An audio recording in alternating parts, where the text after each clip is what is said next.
Welcome to Good News Friday. Here, Rick Sherwood from Black Sheep Rebranded discusses good news stories from the past week. We're looking for silver lining in life. Do you have something that you want him to mention? You can email Rebecca at rstherapygroup.com or Rick at rstherapygroup.com. And now, here's Rick with some good news. Well, good morning, folks. Hopefully everyone is off to a wonderful, wonderful Friday. And, we're going to start with what's going to sound like bad news, but the whole idea of these Friday podcasts is how do we take the negatives in our lives and turn them into positives? How do we filter out and not get bogged down by the incredibly sad things? And so I'm going to share with you an incredibly sad story, which is a cat that I've had for the past 11 years has passed away this morning. And Lucy was very much a part of therapy. A lot of people over the years got to know who she was while she sat through many, many therapy sessions with hundreds, if not thousands of hours of therapy with people over the years. And, it's really sad. But, where's the silver lining in that? Lucy was mid to late teens. I'm not 100% sure of her age because I did not get her as a kitten. And but where's the silver lining? She was struggling, really struggling to breathe. Congestive heart failure. We had a lot of procedures done over the last couple of weeks. And really there was nothing we could do to alleviate that strain of simply breathing. And so the silver lining is that, first of all, that we had her, that she was this amazing, amazing cat that actually brought this joy and this lovable, cantankerous. She would not bend to anything. If she didn't want to do it, it wasn't going to happen. And if she wanted something, she had more determination than any animal I've ever seen in my life. So again, very, very sad, the loss, very heartbreaking. And when I say that, I mean truly very heartbreaking. Just an amazing, amazing unconditional love that she gave to me. And at the same time, as much as she did that, the silver lining is she's not suffering. She's not struggling to breathe.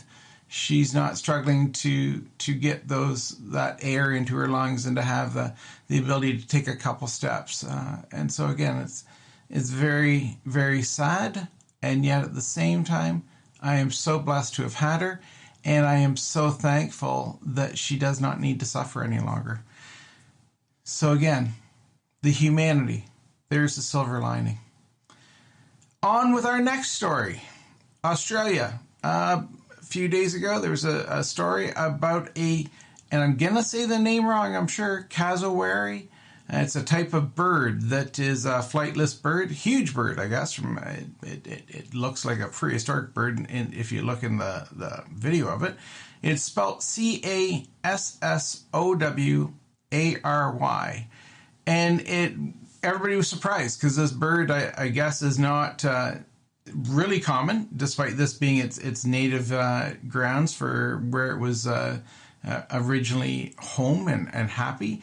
But this bird, came swimming out of the water. And for the people who weren't aware, this bird swims and swims very well.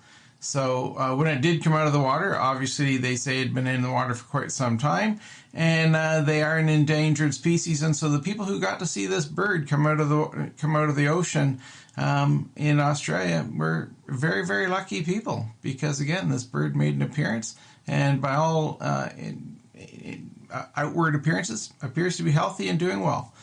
So again, one of these things where we, as humans, we keep taking up space. We keep doing the things that we do. And it is so lovely, as with the blue whales and as with these birds, that they are not actually extinct, that they are trying to hold on. And hopefully we, as human beings, will continue to help them to hold on.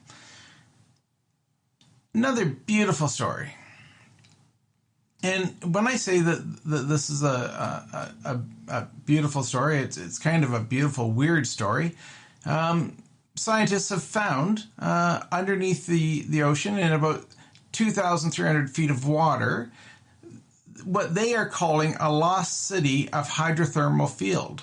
And so this venting is not from what is typically the way thermal vents are created in the ocean, which is usually from volcanoes.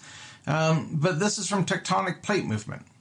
And so all of the hydrocarbons, all of the things coming out of these vents to feed animals, to feed the shellfish, to feed by putting nutrients into the water. Again, something that had never been seen before. And they believe that this thermal vent has been there for at least 120,000 years. And it's all due to tectonic plate movement and not due to the movement of the Earth from volcanoes. So again, kind of cool. We have these, and if you want to see something kind of cool, if you ever Google thermal vents, and what you're likely going to get is thermal vents, because that's typically what they are, is from volcanoes. And so you will see in 10,000 feet of water, this boiling hot water coming up out of the Earth's core. And you will see all of this life around that has developed in absolute pitch black, and also developed in an area where all of this life typically couldn't live, couldn't conceive. And so you think about the resilience of all of these animals and all of these crustaceans to seek this stuff out and to do what it is that they can. It's just unbelievable, crazy. Again, y'all are going to say, how is this good news, Rick? How is this good news? I continue to read these stories where people think that because they're being told that they shouldn't do something, but they seem to think that they know better than everyone else. And so regularly, and I mean truly regularly, people get hurt, very badly hurt. People die because there will be a fence and it says do not cross over fence. And people cross over the fence to go get a picture, to go get a selfie, or to go get something. And recently, I saw that 5 Chinese visitors flipped a gondola over in Venice, Italy. And you're going to say, again, how's that good news, Rick? Well, where's the good news in that? Hopefully, this news story will spread to other people, and that other people will listen to the gondola paddler, the gondola operator, and will listen to that person when they say, don't move around, don't get up, don't do this. And it is truly amazing how much I see and continue to see people who seem to think that the laws of physics, the laws of nature, the laws of all kinds of things don't apply to them, that they are somehow smarter, better, faster, whatever. Folks, you're not. If the crocodile hunter could get, Steve Irwin, if he could be killed by a manta ray, and if he could have that happen to him, he was lightning fast. But he couldn't be lightning fast in the water. And so because he couldn't be lightning fast in the water, that animal in its natural environment was able to kill him. And so people, if Steve Irwin, who was an incredible man, an incredible conservationist, an incredible human being to promote health and safety and everything around animals, if he could get hurt, why the heck do you think you can get out of your car and go up to a bison and go, I want to do a selfie with you? And again, you see this stuff where people think that they have a right to get close to, and it doesn't matter whether you're in England and you see these videos of people who I get too close to. And so where is the silver lining in all of this stuff? That payback's a bitch. That's what it is. One of these Chinese tourists apparently lost a phone in the canal, and it's just one of these things. I'm happy that you lost your phone, and it's too bad that you got wet. But man, y'all could have got off that thing and had your photos and had all the other stuff that you wanted, and everybody could have stayed dry. But no, nobody wants to listen. And this is part of the problem with today. Is people don't want to listen. People don't want to put their all in. Here's another story that came up. Highway 6 South. So that's going between the 401 and Hamilton. Beautiful, lovely restaurant down there, and it's on the left-hand side if you're heading south. And that restaurant is closing after 30 years. The lady who owns that business has been there for decades, 3 of them to be exact. And she's moving back to Newfoundland. She bought a house there in 2020. She's going to retire, and she's moving from this area back to Newfoundland, where she was born and raised, and that's where she wants to retire. And God love her for it. You know, again, silver lining. This lady came to Ontario 30 plus years ago, and when she came here, she's like, "Hey, I this is what I want to do. I want to have a restaurant or work in a restaurant." And then from the working in the restaurant led to I want a restaurant, and that led to 30 years. And as she said, she's seen generations of people who 30 years ago were being carried in their car seats, and now they carry in their own children in car seats to come and have breakfast. And that is such a beautiful story of the resilience of people to go out and build businesses and to watch them grow and to make them grow. And so this lady ran this business through COVID when you saw lots of other places just shut down and say, "We can't do this." And this lady said, "No, I can do it." And she kept doing it.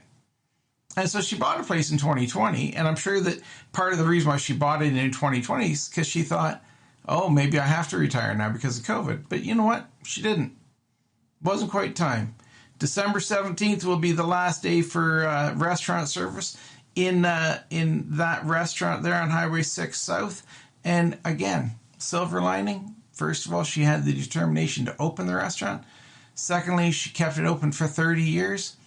And third, this lady has lived a beautiful life and is going to be able to go back to Newfoundland. Where is it that she is moving back to? I can't see it quickly here in our notes. St. Bride's. That is where she is moving back to. St. Bride's, Newfoundland, wherever St. Bride's is. I hope everybody in Newfoundland is having a beautiful Friday morning, as we are here in Southern Ontario. Rebecca, what would you like to? Do you have any good news? Do you have any silver lining, regarding Lucy? Do you have any silver lining to express to folks out there to say that again? The purpose of this podcast on Fridays is to say, you know what? All the news out there, we need to go out there and we need to find the silver linings, and we also need to take and be really, really cognizant of the fact that it's us who brings in this information, and it's us who sits with it. And if we don't want to sit with it, then we need to change the narrative. We need to change where we're getting the story from. And we need to look for the gratitude, which so often in today's world we are not doing. So, Rebecca, your thoughts? Oh, geez, put me on the spot, why don't you, Rick?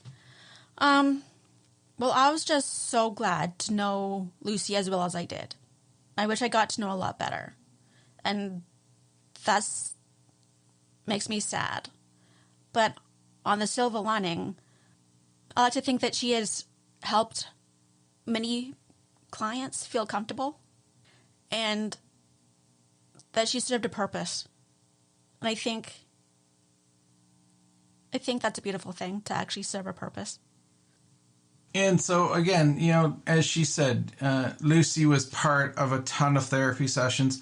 And I can say for absolutely sure that, yes, she did serve a purpose, and she gave a lot of people a lot of beautiful distraction from the sorrow and the heartache that they were feeling when they walked in the door. I did have one person back years ago, and it's always a bit of a cognitive thing that I became aware of, and it's always there for me now. The guy actually had to stab himself with an EpiPen because he was allergic to cats, and actually one of the other cats, Jake, came pouncing across and literally right by this guy's face, and it was, oh my word, the guy swelled up instantly. He looked like a bit of a piñata, right? Like just a big poof, and all of a sudden. But again, folks, one of the things that we have to do, and I don't want to sound like a broken record here, but one of the things that we do have to do is look around and go, where is the silver lining?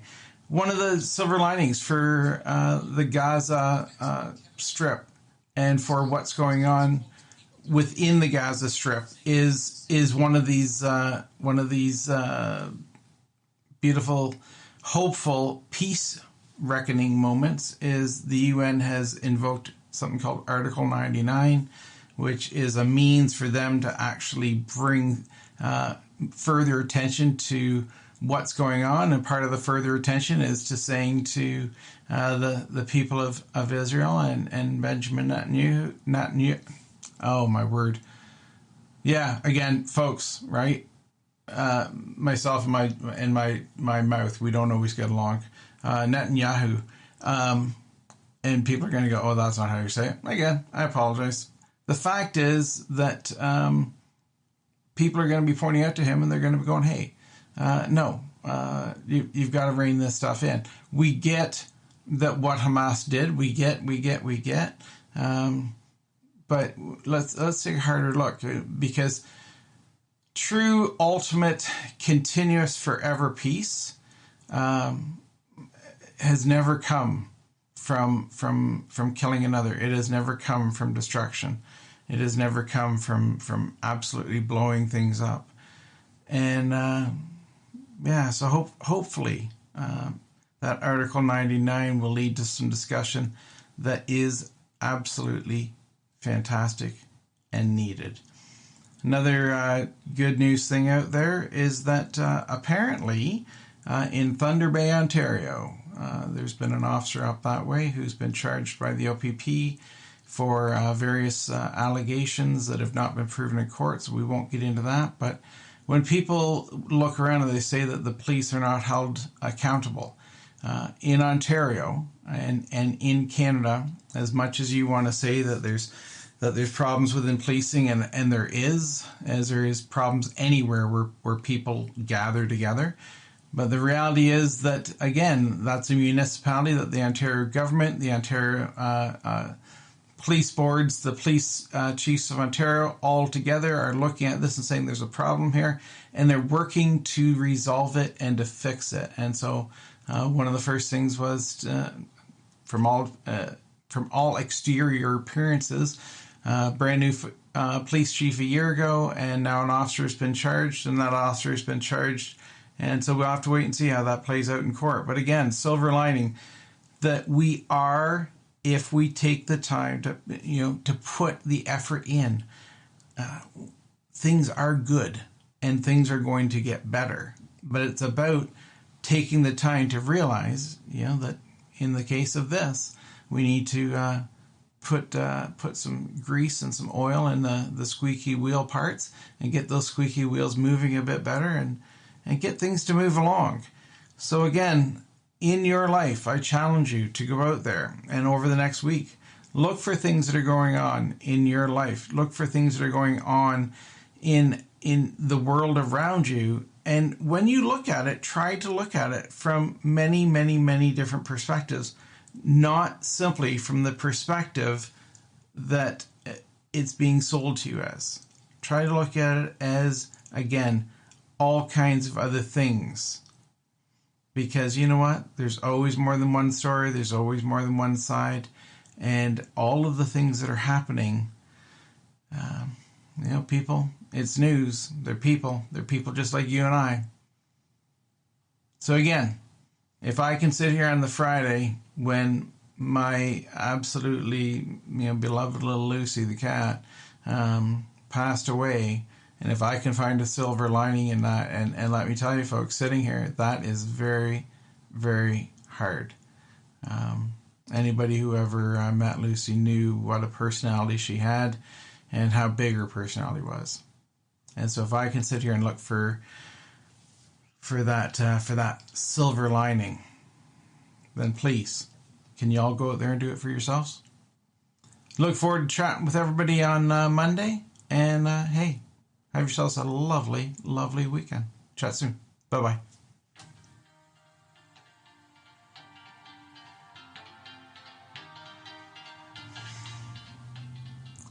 Hey, it's Rick Sherwood again, and thank you for tuning in to Black Sheep Rebranded and to the Black Sheep Rebranded podcast, including the good news on our or the Silver Lining Fridays that we are trying to do as well. We really do appreciate the people who are tuning in. We appreciate the people who reach out with their ideas and their thoughts. And again, all the information that we put out there is proprietary. Please don't misuse it. And for the regular podcast, the Monday and Thursday podcast, they're not a substitute for mental health. Neither is Friday. If you are triggered by something in this, please reach out and get some mental health. And even if this is not truly a mental health, but you just want a better life, take some time to talk to somebody. Y'all have a great day. Take care and be good.